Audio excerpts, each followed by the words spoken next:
যেই সংসারে স্ত্রীকে গুরুত্ব দেওয়া হয় না, স্ত্রীকে সম্মান দিয়ে কথা বলে না, সেই সংসারে আর যাই হোক কখনোই উন্নতি হবে না। কেন জানি এই সহজ বিষয়টা অনেক মানুষই কিন্তু মানতে চায় না। স্ত্রীকে সবসময় কটু করে কথা বলা, বাচ্চাদের সামনে অসম্মানজনক ভাবে কথা বলা, এতে আপনি আর কিচ্ছু করছেন না, শুধুমাত্র আপনার বাচ্চাদের ভবিষ্যৎটা আপনি নষ্ট করে দিচ্ছেন। একটা সময় দেখবেন আপনার বাচ্চারা আপনাকেও সম্মান দিয়ে কথা বলতেছে না, এবং কি আপনার স্ত্রীকেও কিন্তু তারা সম্মান দিয়ে কথা বলতেছে না। তারা জানি কেমন একটা হয়ে যাচ্ছে। তারা কিন্তু কাউকে সম্মান দিয়ে কথা বলবে না, সবার সাথে কিন্তু খুব খারাপ ব্যবহার করবে। বাচ্চারা কেন নষ্ট হয়ে যায় জানেন? আপনারা একটু খেয়াল করলে কিন্তু আপনারা বুঝতে পারবেন আপনার বাচ্চাটা কেন নষ্ট হয়ে গেছে। বাবা মার মধ্যে সুসম্পর্ক না থাকলে সেই ঘরের বাচ্চাটার কিন্তু নষ্ট হয়ে যাবে, আজ নয় কাল নষ্ট হয়ে যাবে। বাবা তার মার সাথে সম্মান দিয়ে কথা বলে না, তাদের মাও তাদের বাবার সাথে সম্মান দিয়ে কথা বলে না। যখন একজন বাচ্চা প্রতিনিয়ত দেখে বাবা মার মধ্যে ঝগড়াঝাটি লেগেই থাকে, তখন কিন্তু একটা বাচ্চা একটা সময় নষ্ট হয়ে যায়। একটা বাচ্চার মন মানসিকতা ঠিক কতটুকু ভালো হবে সেটা নির্ভর করে বাবা মার উপর। সে কোন পরিবেশের ভিতরে বড় হচ্ছে সেটার উপরে কিন্তু নির্ভর করে। প্রত্যেকটা ছেলে বাচ্চা যদি ভালো একটা ফ্যামিলিতে বড় হয়, বিশ্বাস করেন সে যখন বড় হবে, সেও যখন বিয়ে করবে, তখন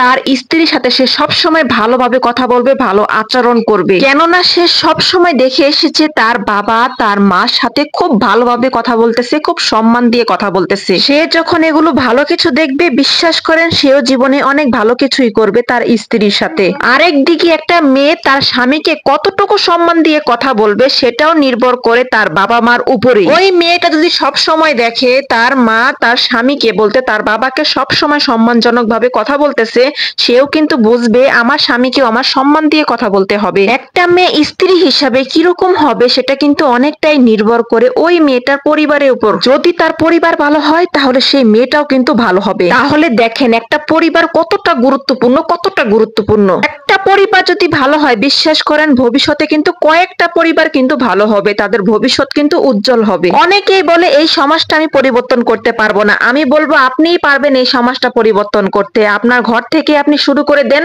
ইনশাল্লাহ একদিন এই সমাজটা পরিবর্তন হবেই হবে। আপনার ঘরের ছেলে বাচ্চাকে আপনি ছোটখাটো সবগুলো কাজ শিখান। একটা মেয়েকে বলতেছি, আপনি আপনার পরিবারের ছোট ছেলেটা হোক বড় ছেলে হোক, আপনি আপনার সন্তানকে সবকিছু শেখান। আজকে আপনি যে সুবিধাটা আপনার স্বামীর কাছ থেকে পাচ্ছেন না, সেই সুবিধাটা অন্য একটা মেয়ে পাবে আপনার সন্তানের মাধ্যমে। কেননা আপনি আপনার সন্তানকে ভালো শিক্ষা দিয়েছেন, তাকে ভালোভাবে মানুষ করেছেন। এতে আপনি কি পাবেন? এতে আপনি অনেক কিছু পাবেন। একটা নিষ্পাপ মেয়ের ভালোবাসা পাবেন, একটা নিষ্পাপ মেয়ের দোয়া পাবেন। এখন যদি আপনি মনে করেন আমি সুবিধা পাইনি, আমার সন্তান কেন অন্য একটা মেয়েকে সুবিধা দিবে, তার সাথে কেন ভালো আচরণ করবে? আমার স্বামী তো আমার সাথে কখনো ভালো আচরণ করেনি। যদি আপনি এরকম চিন্তা ভাবনা করেন তাহলে বিশ্বাস করেন ক্ষতিটা কিন্তু আপনারই হবে। যেরকম আপনার সন্তানদেরকে আপনি হাজারবার চেষ্টা করেও ভালো একটা পরিবেশ দিতে পারেননি, সেরকম আপনি যদি আপনার সন্তানদের ভালোভাবে মানুষ করতে না পারেন, বিশ্বাস করেন আপনার সন্তানেরও তাদের সন্তানদের ভালো একটা পরিবেশ দিতে পারবে না, তারাও কখনো ভালো মানুষ হবে না। তাহলে আপনি ভেবে দেখেন ক্ষতিটা কার হলো? ক্ষতিটা কিন্তু আপনারই হলো। তাই আপনি যেটা পাননি সেটা নিয়ে আফসোস না করে অন্য কেউ যেন ভালো কিছু পায় সেটা চেষ্টা করুন। ইনশাল্লাহ আপনি অনেক ভালো থাকতে পারবেন। তাই প্রত্যেকটা স্বামী স্ত্রীদের বলবো একে অপরকে সম্মান দিয়ে কথা বলুন, একে অপরকে অনেক ভালোবাসুন। দেখবেন আপনার পরিবার অনেক ভালো থাকবে, আপনার সন্তানরা অনেক ভালো থাকবে। ভিডিও শেষে একটা কথাই বলবো, প্রত্যেকটা পুরুষ মানুষদের বলবো নিজের স্ত্রীকে সম্মান দিয়ে একটু কথা বলার চেষ্টা করুন। ইনশাল্লাহ আপনার স্ত্রী আপনার সন্তানদেরকে ভালো কিছু উপহার দিতে পারবে।